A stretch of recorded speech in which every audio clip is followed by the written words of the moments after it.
Yo, yo, yo, what's up, everybody? RevSauce9. Make sure to rate, like, and subscribe to the channel. Hit that bell icon for the latest and greatest that comes to my channel.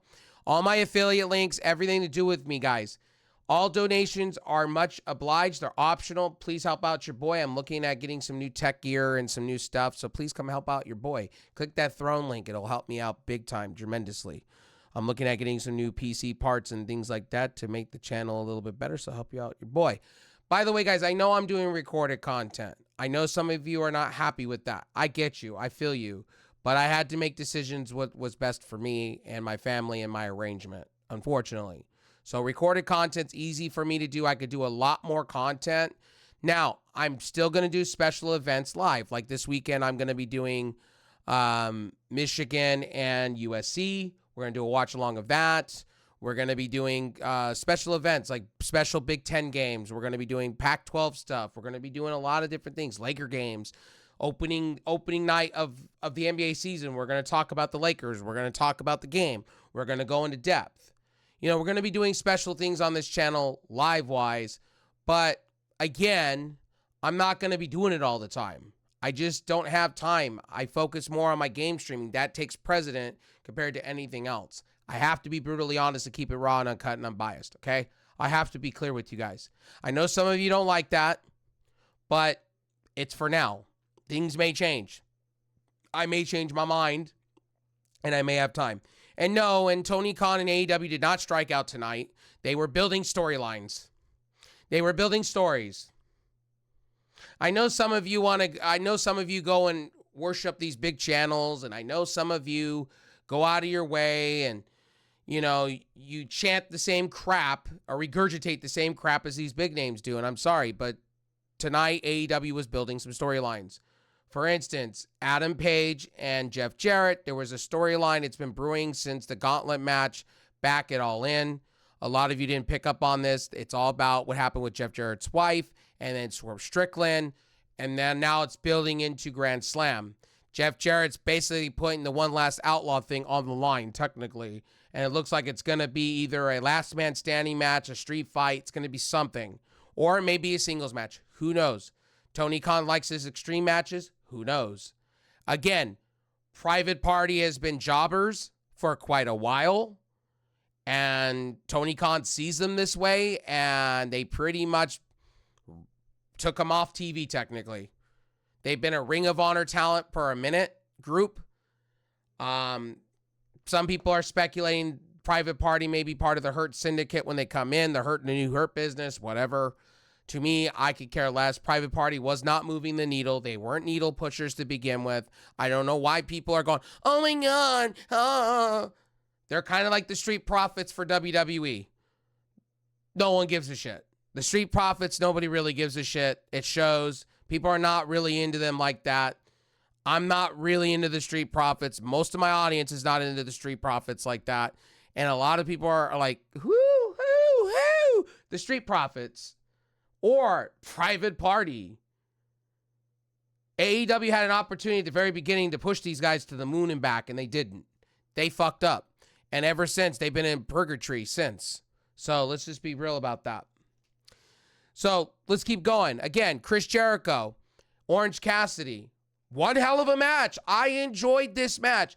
I'm sorry. Some things, when Chris Jericho puts his mind to it and puts a match together and they do things, it's great. This match went the distance. They kind of kept it commercial free for the first 30 minutes. It was actually pretty entertaining. Yes, I'm not a big fan of the Learning Tree Chris Jericho. Yes, I don't like the gimmick, but this match was good. When AEW wants to put matches on, they'll put matches on. Like stop it. When they want to put matches on and they want to, kick off a show really good, they'll do it. I had no problems with this match. Outside, this build-up has been, 2 years in the making? Kind of ridiculous. And they had some interference and things like that. So at the end of the day, to me, I'm not a big fan of Chris Jericho, but when Chris Jericho wants to put on a 5-star match or wants to put on a 3-star, he could definitely go. And I was really appreciating this match. They had finishers. They had things. It was like a pay-per-view match on television. You guys complain all the time about AEW and storylines, but this had a storyline. This has been 2 years in the works, and they've been literally working their ass off in this storyline. Yes, I don't like the Learning Tree Chris Jericho, but they've been building a story for a while between it pays to watch Collision, it pays to watch Rampage, shows that the big names shit all over and say there's no storylines, there's nothing built behind it. Yeah, there actually is. Actually, watch the shows. See, a lot of you don't watch because you listen to these big names that sit back and say the show sucks, and you take their word for it. Meanwhile, people like me that watch all wrestling shit actually enjoy it. Can't tell me different. Then we have BVC backstage last week, Pac asking Wheeler Yuta to join them in a match. Wheeler Yuta, they're doing a great job. He's in shock. He's in disbelief. They panned out to him. Renice, or I think it was Alex Marvez or one of them. And he was basically, they handed him the title like he's checked out mentally.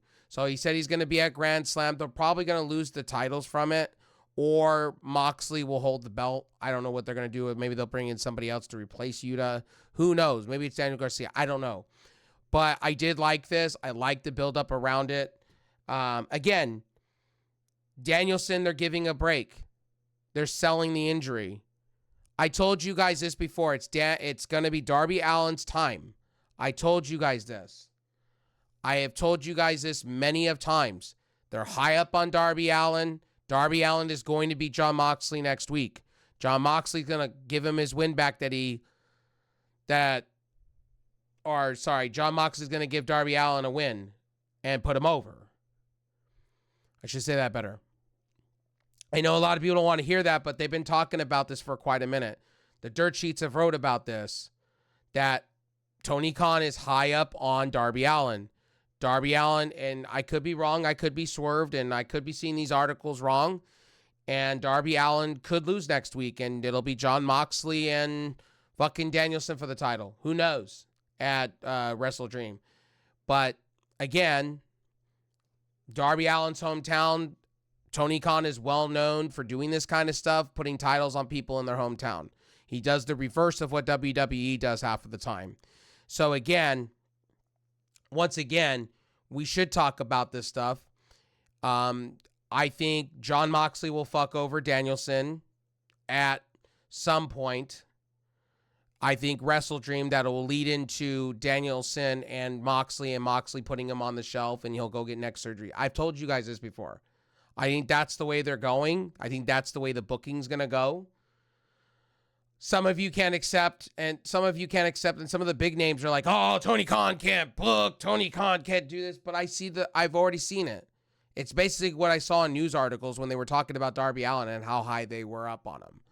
So, and I see Darby Allin getting the championship, then losing it real quick to Christian Cage. I think Christian Cage will come in and spoil Darby Allin's first ever title run, and I think he'll lose the belt real quick to Christian Cage, and I think Christian Cage will be your new champion. And Christian Cage, man, is one of the best heels that they got outside of Swerve Strickland. Bring in Samoa Joe, you got a three-piece. I'm just saying, you got a nice three-piece there of heels on your roster. Again, like I said before, I really, really enjoyed the Orange Cassidy and Christian Cage match. I did. It was a pay-per-view style match. It had some build up, but people don't watch Collision, people don't watch Rampage, so they don't get what's going around them. They only watch Dynamite, they watch the A show, they don't watch the other shows. I wish these same very people would say the same thing about WWE. I only watch the A show. It's really funny. And then, the problem is Shockwave. What are they going to do with Shockwave? You know what I mean? Is that going to be their new Rampage? Is that going to be their Saturday night's main event? Is that going to take over Collision? What is it going to do? To me, I think 4 shows, I think you're asking way too much from people in general. But I think Fox is going in with, I don't give a shit. Again, here's another thing. You're building up for a Roderick Strong FTW championship run, or you're building up for Hook and Roddy to go at each other. To me, this match didn't need to be JD Link. Who gives a shit? This was a throwaway match. This is some things that I think Tony Khan does sometimes that I just shake my head. Not everything tonight was great. The show was decent. I said it was average. It had some things on the card that I liked, and it had some things I didn't like. But I'm not going to sit here and say this show was awful. Tony Khan don't know what he's doing. He's on endless copium. He's stupid. I'm not going to go that far because I've watched other shows that were bad. I watched 5 weeks or 7 weeks of SmackDown being weak. Yeah, Triple H, right? Everybody praises this man right now, and WWE can't do no wrong, but for a while there, SmackDown and Solo Sikoa was fucking horrendously bad. It's still horrendously bad. They don't know what to do with Cody Rhodes. Cody Rhodes should be losing this title eventually, and I hope he does. Anyway, Queen Anamata, Suzuki, she was one of the originals of AEW. It makes no sense she's going against Mariah May. It should be Mina Shirakawa here. It should be Mina versus Mariah. They should carry this feud. They should have 3 matches between each other. It should be a blood feud between each other. And then you factor in Toni Storm into that because she needs a rematch. That would be a better storyline than Yuka Zukazawa for Grand Slam. And where is Monet? Where is Monet? Where is Britt Baker? Where is Jamie Hayter? Where is Saraya? Those are things that I'm kind of going with Tony Khan going, come on, Tony, you could do better.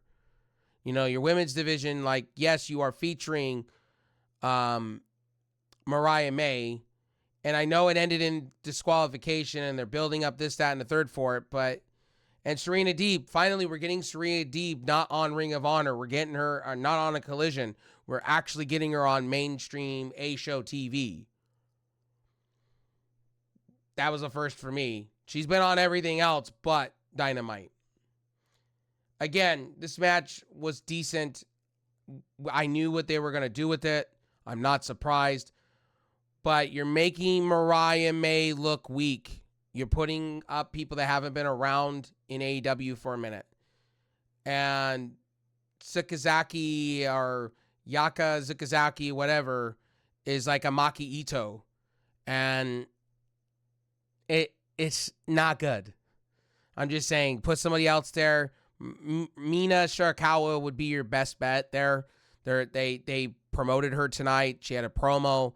She's coming back. That's a talent you should sign to AEW. That's a talent that can actually speak English and also do Japanese. And it makes sense. You should. She is hot. She is perfect for the main roster. She's connecting with the hardcore audience and the casual audience. I see casual fans that like Kairi Sane and fucking Asuka and a few others that are Japanese professional wrestlers and Julia now starting to show Mina. So like at the end of the day, when you got the casuals like Mina, you should sign her to your roster, to be honest with you. Mina was the way to go. I think Mina and Mariah May, and you could factor in Toni Storm, that title would be prestigious as shit. I think the rest of the year, you can lead that into World's End. You could put that on Mina Shirakawa if you wanted to. You can also put that back on Toni Storm if you wanted to. Jamie Hayter and Saraya should be going at each other at this point. There should be a blood feud between them that leads into the TBS belt. I think that's what you would want to do. And then maybe factor Britt Baker into that and kind of have a fatal four-way for that. I think that's where you would want to go with that. I think that would be perfect. Again, I'm not going to say Tony Khan is bad booking. He's booking what he feels right, and I got what he was focusing on tonight. He focused on Chris Jericho, finishing that storyline out. Ricochet, we got further storyline. Like, people are upset. Oh, Ricochet didn't get... No, Ricochet, they furthered the storyline. They're kind of rushing it, to be honest with you, because fans are impatient. Like, Ricochet only has 3 wins in AEW. Does that really deserve... Like, I get he's fighting top-tier talent. Motos is good shit. Motos should be way over than he is. He's very entertaining. Kyle Fletcher, I mean, you're doing things. I would rather see, personally, Ricochet bring in some New Japan stuff. Bring in some New Japan people, like well-known names, Zack Sabre Jr. If you want to stack the cards against Ricochet, start having him do these 5-star matches and build him up to Will Ospreay. So Will Ospreay at their 5th anniversary or whatever show, they're going to be doing or 6th anniversary or something like that. They're going to be having this title match. Why would you want to put that on Grand Slam? Put that on Grand Slam. I think people will come watch that. But they're putting that on the next show after that, so it is what it is. Again, Nigel McGuinness, they were talking about him all night. We didn't see him tonight. I just thought it was crazy to me how you're setting up a title match. I get he's going to be a placeholder because they're building everything up for Darby Allin. All this is like with Tony Khan, because they rush to do things. This is where I said All Out should be pushed back 4 weeks after All In. All In should be their WrestleMania, and then the next one should be their Payback show. And they should have it for 4 weeks, build up things. Then, if you want to, then you could do your Grand Slam, make Grand Slam into a pay-per-view. Then you could do Wrestle Dream. Then you could do World's End. I think it would be better off doing it that way, and you have 4 different pay-per-views right there. Boom, boom, boom, boom, fim, fam, boom, and you could just go where you need to go. I think they rush into things, and I think this is rushed booking. Pretty much. They're rushing. Darby Allin, they've been high up on for a while. He will get the win over Jon Moxley. I could be wrong with that, but from what the articles have said and what Tony Khan feels, he's high up on Darby Allin. And does Jon Moxley need another title run? No. He's had many title runs in the last couple of years. He don't need anything more. I want Jon Moxley, TNT, maybe, international, great. Trios champ, great. Cool. Tag team, cool. He has the group to do it. Marina Shafir looks fucking devastating. Oh, and by the way, I'm waiting. Where's Shane McMahon? Where? I'm waiting. Same people that said Motor Machine Guns are going to AEW. How'd that work out for you? Oh, they're going to WWE now. How's that working for you? Where? Who? When? Where? Why? You got articles saying the Lucha Brothers are all signed, sealed, and delivered to SmackDown. Okay. Where? Who's saying this? Where? Come on. I'm with Sharia. I'm fucking hating the dirt sheets because they've been wrong, and especially Dave Meltzer. Jon Moxley sends another message. Again, he hits Cassidy with the fucking hammer, and they scream, "You sick fuck." This is the Jon Moxley I like. Jon Moxley was doing this in WWE towards the end. Not the rabies shots and shit, but he was kind of doing this in WWE. He's been well known to do this. I like Jon Moxley's Death Rider gimmick. I like the idea of things. I also like Jon Moxley when he's a tweener. I like the new Blackpool Combat Club. I can't wait for them to lose the titles and then they beat the shit out of Wheeler Yuta and make him bleed. I'm cool with that. They're going to do the same thing, hell over high water, to Darby Allin when he wins. They're going to do the same. They don't give a fuck. That's what I like about this. Now, we're going to talk about the Hurt Syndicate. All of it's been speculation. Bobby Lashley even said on his YouTube, it's speculation. AEW, he hasn't signed anywhere. He said that on his last video a day ago, that he hasn't signed anywhere. He hasn't confirmed anything. Him and Shelton and MVP have been talking, but that's all it's been. It's the same what happened with Matt Riddle. Matt Riddle said he was in deep talks with AEW and it didn't come to fruition. Some of you guys need to stop with this like bullshit of, oh, well, you know, yeah, I love the IWC, YWC that you guys like to jump to conclusions. Then you like to count your chickens before they're hatched instead of just letting it happen for a reason. And you can't be happy when, like, I find it wild, the tribalist shit. Same with the fanboyism for consoles and or TV brands or car brands. It's like, God, guys, just be happy for somebody. Ricochet defeats the Beast Mortos and then went in the backstage and basically said he's ready for whatever's coming. And he was the guy before Will Ospreay is the guy. You asked me to be here. Now nobody gives a shit about you. And I love the promo. But by the way, Ricochet can't cut promos, right? Ricochet can't cut promos, right? I'm waiting for those WWE casual fans. I'm waiting. Where is it? I told you Ricochet can cut promos, but you guys could sit here, could cut segments and promos. He was doing it in Lucha Underground, but nobody picked up on it. I'm waiting. I'm waiting for those WWE casual fans to fucking tell me that I'm full of shit. I've been about Ricochet for years. Ricochet was great when he was a young lion. He's great now. You're going to see he can cut promos. Change his get-up, though. His get-up, those long pants, kind of ruined it for me a little bit, but he's really good at what he does. Hangman Adam Page. I told you guys, they're building for Jeff Jarrett and Adam Page. They were supposed to do this at All Out, and they did. But through the gauntlet, All In. They did it during the gauntlet match. They're setting up stories. I'm sorry it's not the stories you want. I'm sorry it's not the story that everybody else wants.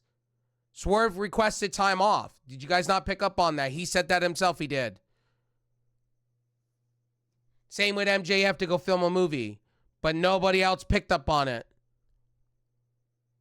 We should be getting Will Hobbs back sometime soon. We should be getting Wardlow back from his devastating knee injury. Like, we should be getting some people back on the roster coming soon. Scorpio Sky said he's coming back soon. He's said that on multiple different channels now at this point. And he's also on Lakers Nation.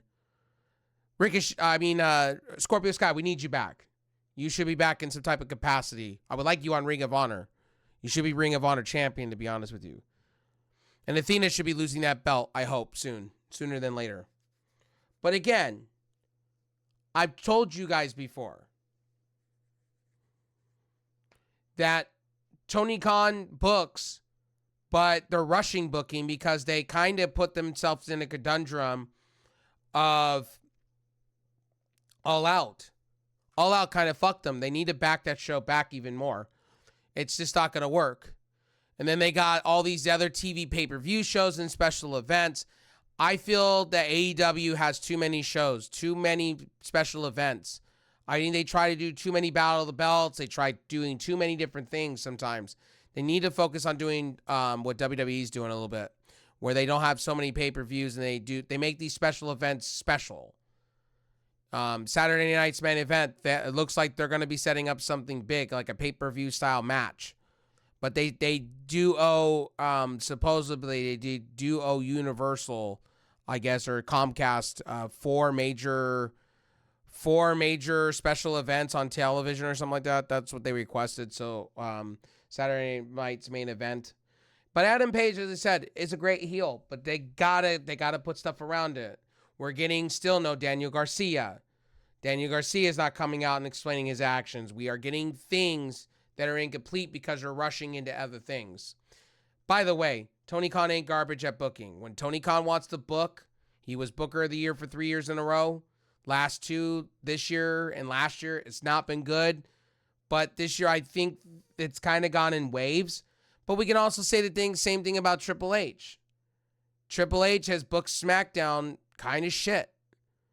And some things they do right, some things they don't. And right now, kind of Roman Reigns and the Bloodline shit is kind of saving it. And it's making Cody look weak. Just saying. Will Ospreay, Kyle Fletcher, Konosuke Akeshita with Don Callis defeats the Elite. I didn't really care for this because I think it's going to end up with Kadeshita leaving the Don Callis family. I think that's what you're going to see. You're going to see Kadeshita finally get a push. I thought they should have done this sooner. This is kind of where I kind of roll my eyes with Tony Khan and go, this is the guy that you should have been pushing. I see Kadeshita being your next Continental Champion. And he's better than Okada to me. I've always said that. Again, what was it? There was Kenny Omega recently said it. Like, it's hard for these Japanese wrestlers to transition from living in Japan to America. So you got to understand why Kadeshita said what he said. And I think Kadeshita is going to get an extension eventually. He's the best thing on Dynamite to me. Him, Will Hobbs, I thought at the time. I still believe that Wardlow. But Wardlow was terribly booked. I think if in all the injuries, he's injury prone too. So we'll see. I mean, again, at the end of the day, I'm not going to go into every move, but these matches were okay. It was an average show. I would say it's a B- show. It's literally I would say a 6-8 all day long. It was average. I would say 6-8. I would say B-, C+. I wouldn't go any further than that. I would say it's 3.5. I would say 3 stars out of 5. I would say 6 stars out of 10. I wouldn't go that far. This show wasn't the best show in the world, but I get the directions they're going in. They're rushing things, and because they're rushing things are getting missed out of place. And AEW fans got to realize that we're demanding so much from Tony Khan to do better. All Out kind of screwed him over and stuff like that. Anyway, this video has gone on way too long. It was supposed to be a short video, and it became a 25-minute video. So enjoy my review. I'll see you guys in the streams over on Twitch, Kick, Trovo, SharePlay, and Beam. I love you guys. Thank you for sticking by with me. I will see you guys on the next one. I appreciate everybody that has been very understanding, that have been watching my videos and still supporting me and still rocking Rev Sauce. I appreciate you guys. Much love to everybody. I'll see you guys tomorrow for TNA. And more new stuff to come and more things to come from me. I will see you guys. Have a great night or whenever you watch this, day, morning, and I'll see you on the next one. Peace.